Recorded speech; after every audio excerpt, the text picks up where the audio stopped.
There are a lot of technical forums being held at this conference in Denver as well. And to talk about one of them, we've got Fabian Vera. Thank you for joining us.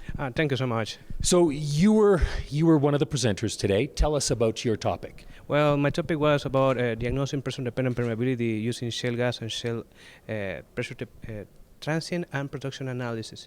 It can be kind of hard to get at the beginning, but it's getting easier nowadays because of the boom of the shale gas and shale oil. Okay, so tell me, what were you telling the people who were in attendance then? Well, using a quote that get the best with what you get to reduce your uncertainty.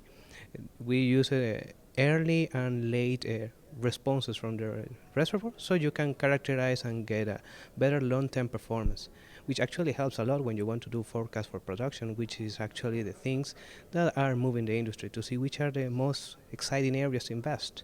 Well, I mean, you talk about long-term production. We hear a lot about how there are new sources of unconventional oil being found and such, and they weren't aware of the reserves that were out there before. Is this something that ties into that?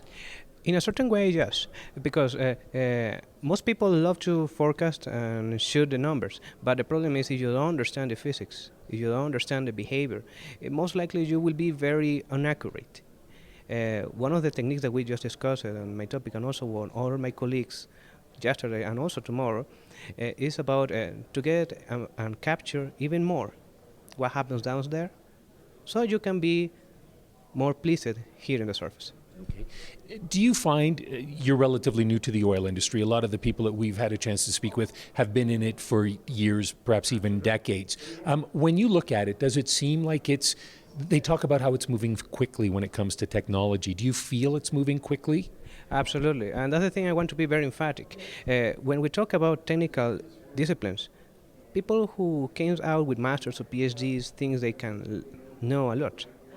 Actually, it is not, because the expertise you acquire in the school can be just done in 1 year. Make it 2 years.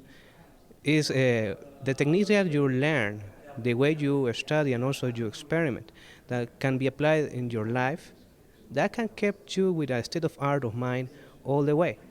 That's why people enhances their knowledge for up to 40 years. Let's say technical fellows. Let's say people who go towards business.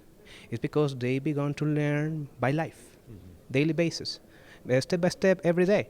And that's why they began to be on big positions. It's because they study and they did the business every day.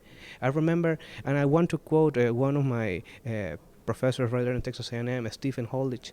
He told to me, look, the way you can endure in this industry is making your best every day.